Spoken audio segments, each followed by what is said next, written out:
عندنا مشكلة الحقيقة. احنا كنا في يوم من الأيام من 50 سنة كان تاني دخل لمصر بعد القطن تقريبا هو السينما المصرية. يعني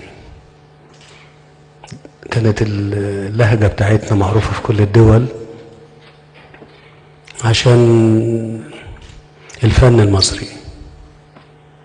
متهيألي احنا مش بقناش كده دلوقتي. فين الأستاذة فاتن حمامة؟ أنا جاي لك.